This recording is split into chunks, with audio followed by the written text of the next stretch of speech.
السلام علیکم۔ حضرت عمر رضی اللہ تعالیٰ عنہ کا معافی مانگنا۔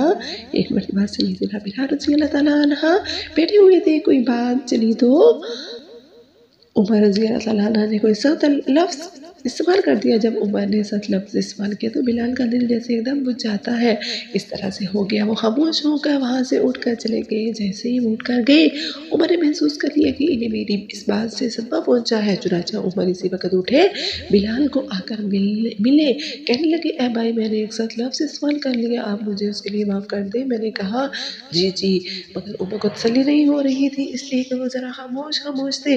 دل جو دکھا تھا تو عمر نے دیکھا کہ بلال کا دل خوش نہیں ہو رہا، تو بات کرنے کے بعد بلال کے سامنے زمین پر لیٹ گئے اور کہا بھائی، میرے سینے میں اپنے قدم رکھ دو، میری غلطی کو اللہ کے لیے معاف کر دو۔ بلال کی آنکھوں سے آنسو آ گئے۔ امیر المومنین، میں ایسی حرکت کیسے کر سکتا ہوں؟ جو بڑے حضرات نے اپنی زندگیوں کے معاملے کو ایسے سمیٹا کرتے تھے۔ اللہ تعالیٰ سے زیادہ کوئی ذات حلیم نہیں، وہ انتقام کے لیے جلدی نہیں کرتا اور گناہوں کی سزا میں رزق مند نہیں کرتا، نہ اس جذب پر کوئی عذاب لاتا ہے۔ اس اسم پاک یا حلیم کے ذکر سے نہ صرف مرض کی شدت میں کمی ہو جاتی ہے بلکہ یا سلام کے اضافے سے صحت بھی حاصل ہوتی ہے۔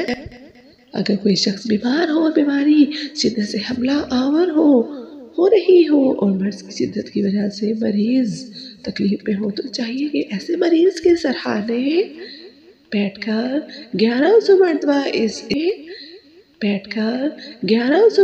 اس اسم پاک کو اول اور آخر 11 مرتبہ درود پاک کے ساتھ اس طرح پڑھنا چاہیے، یا حلیم و یا سلام، اور پانی پر دم کر کے مریض کو پلایا جائے۔ انشاءاللہ ایسا کرنے سے نہ صرف مریض کے مرض کی شدت میں کمی ہوگی بلکہ اگر یا سلام بھی ساتھ لگایا ہے تو مریض کلی طور پر صحت یاب ہو جائے گا۔